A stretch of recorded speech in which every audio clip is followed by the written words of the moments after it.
તો જો અમારા ઘરે ઉત્તરાયણની તૈયારીઓ શરૂ થઈ ગઈ છે. જૂના પતંગ, જૂની ફિરકી કાઢી નાખવામાં આવી છે. સાથે નવા પતંગના કિન્ના બંધાઈ રહ્યા છે. પતંગ આ છોકરો ચગાવશે અને મહેનત આ છોકરો કરશે. મહેનત અને ખર્ચો બે આ છોકરો કરે અને પૈસા ઉડાડે આ છોકરો, મસ્તી આ છોકરો કરશે, ફન આ છોકરો કરશે. This is not fair. બરાબર ને? ખર્ચો તાર પપ્પા કરે, મહેનત તાર પપ્પા કરે. તાર પતંગ ઉડાડવાના, પતંગ ફાડવાના, કાતરથી દોરા કાપવાના. નવી ફિરકી આવી ગઈ છે એકચ્યુઅલી, કાલે બતાવશે. આની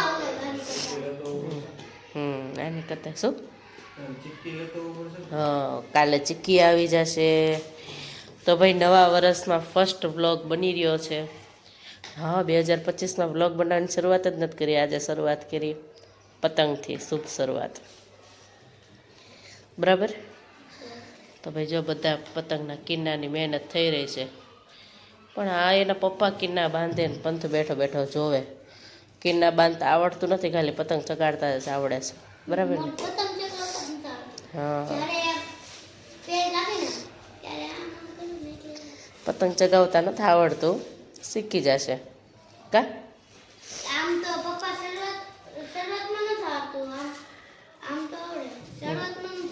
મતલબ એને એમ કહેવાય કે પતંગ ચડાવતા નથી આવડતું, ચગાવતા આવડે છે. બરાબર ને? ઓકે,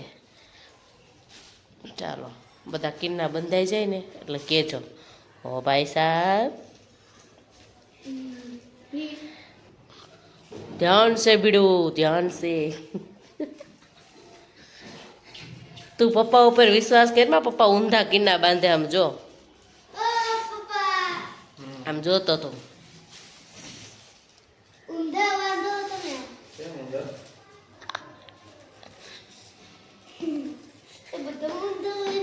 હા, ગયા વર્ષે ઊંધા બાંધી દીધા હતા. આમ તો જો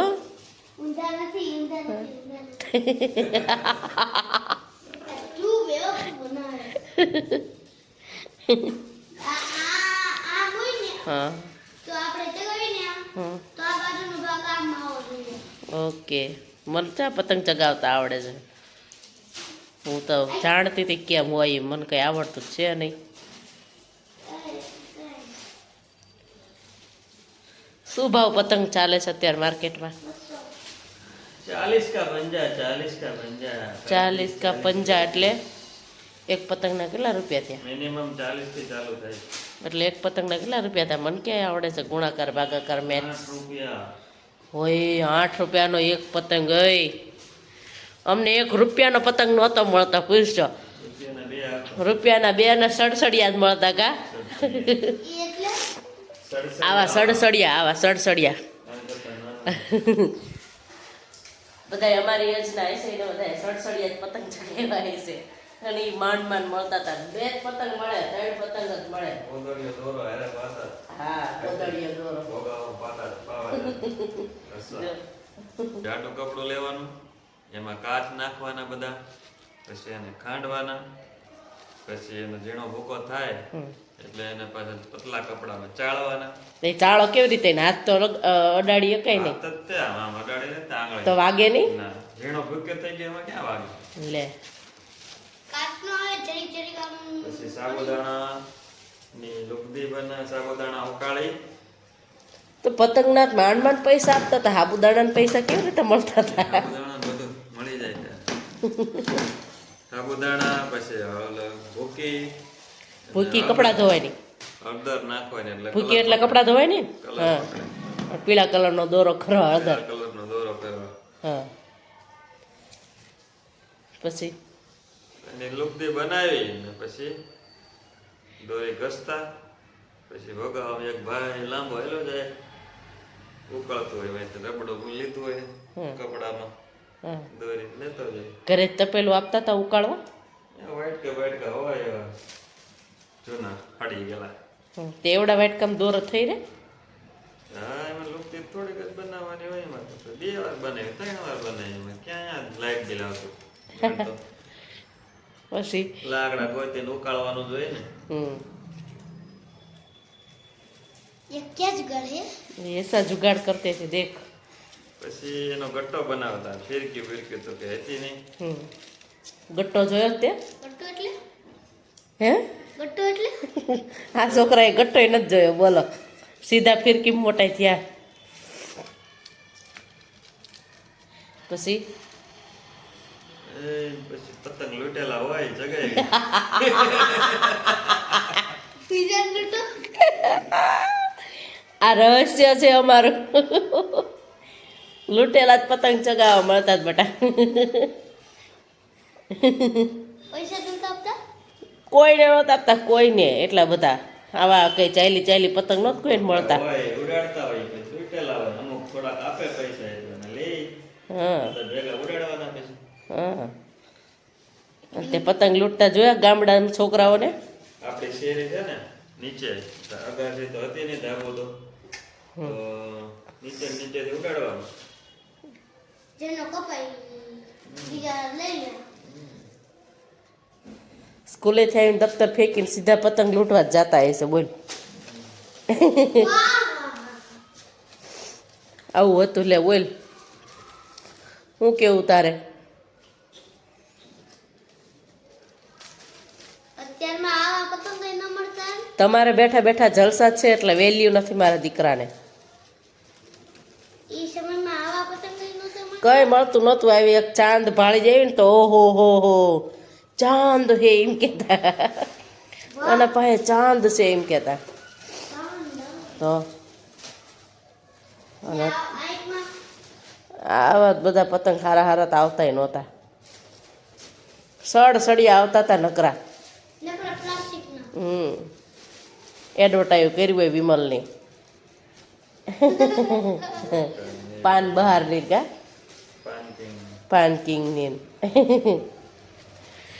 આવા બધા પતંગ ચગાયા છે જો એક પહોંચ્યા હેલો ફ્રેન્ડ્સ કેમ છો બધા આઈ હોપ બધા મજામાં હશો બધાને મારા તરફથી જય સ્વામિનારાયણ અને આ વિડીયો છે પોષી પૂનમનો ગુણાતીતાનંદ સ્વામી દીક્ષા દિવસની ઉજવણીનો તો આ રીતે અમે કંઈક ડેકોરેશન કર્યું હતું અને મન સ્વામીની આજ્ઞા હતી કે પોતાના ઘર આંગણાને સરસ મજાના સજાવો અને આપણે આ રીતે ઉજવણી કરીએ એમ તો ગુણાતીતાનંદ સ્વામીનો દીક્ષા દિવસ અમારા સ્વામિનારાયણ સંપ્રદાયમાં ખાસ છે તો એની આ રીતે સરસ મજાની ઉજવણી કરી હતી પોતાની ભક્તિ પ્રમાણે સરસ મજાના આપણે ઘરમાં જે જમતા હોય એ રીતે થાળ બનાવ્યો અને ઉપરથી જે રીતે પૂજા કરાવવામાં આવી એ રીતે પૂજા કરી હતી અને આપણે ઉત્તરાયણનો પર્વ હતો તો આ રીતે સરસ મજાની ચીક્કીઓ પણ ઘરમાં આવી ગઈ હતી તો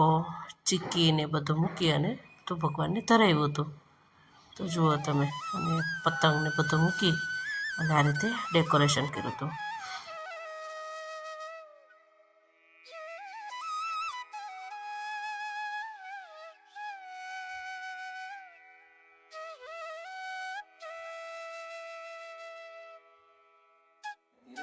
મને છે ને આ રીતે ડેકોરેશન કરવાનો ખૂબ વિચાર હતો કે ગુણાતીતાનંદ સ્વામીની જે જર્ની છે જેમ કે અક્ષરધામનો ફોટો છે સ્વામીની વાતોનો ફોટો છે પછી આ છે મહારાજે ડબાણમાં દીક્ષા આપી હતી ગુણાતીતાનંદ સ્વામીને તો આ રીતે બધા ફોટા પ્રિન્ટ કરી અને આ રીતે ડેકોરેશન કર્યું હતું અમે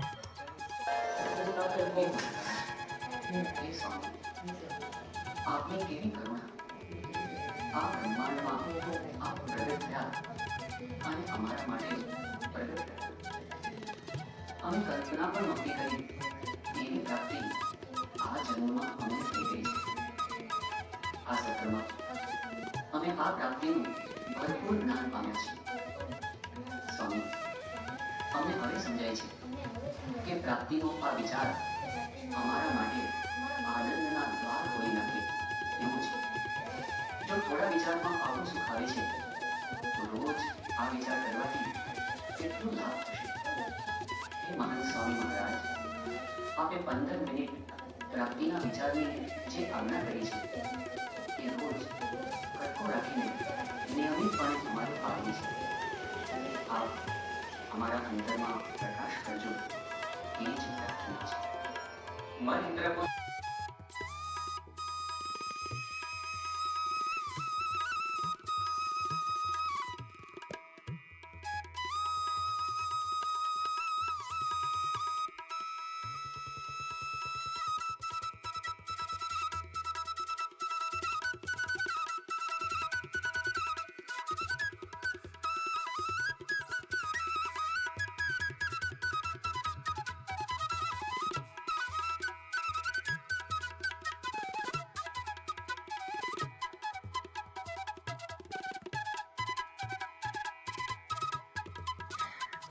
અને ત્યારબાદ બીજા દિવસે ઉત્તરાયણ હતી.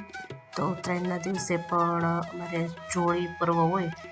તો સવારે પંથ એના પપ્પા સાથે જોળી માગવા માટે ગયો હતો, એટલે એને ઉત્તરાયણમાં પતંગ નહોતી ચગાવી. પછી આ રીતે અમે સાંજે મહંત સ્વામી મહારાજની ખાસ કૃપા છે સુરત ઉપર, કે હંમેશા જોળી પર્વ એ સુરતમાં જ ઉજવે છે. તો અત્યારે મહંત સ્વામી નહોતા આવી શક્યા, તો એના પ્રતિનિધિ સ્વરૂપે ડૉક્ટર સ્વામી આવ્યા હતા. અને આટલું બધું પબ્લિક હતું, જુઓ તમે, જોળી પર્વની સભામાં. તો આ રીતે સભામાં ગયા હતા. આ ઉત્તરાયણના દિવસનો વિડીયો છે. અને પછી અમે બીજા દિવસે વાસી ઉત્તરાયણ ઉજવી હતી. સુરતમાં વાસી ઉત્તરાયણ પણ ફરજિયાત ઉજવાય છે. તો આ રીતે વાસી ઉત્તરાયણમાં થોડા ઘણા પતંગ ચગાવ્યા, કારણ કે ભાઈ નાનું બાળક છે તો એને પણ થોડુંક એન્જોય કરવું હોય. તો બીજા દિવસે એને પતંગને એવું બધું ચગાવી અને આ રીતે એન્જોય કર્યું હતું. બસ જો આ રીતે અમારી ઉત્તરાયણની ઉજવણી કંઈક રહી. તો ચલો, આજનો વિડીયો સારો લાગ્યો હોય તો આવજો બધા. વિડીયોને લાઈક કરજો, શેર કરજો અને ચેનલને સબસ્ક્રાઈબ કરજો.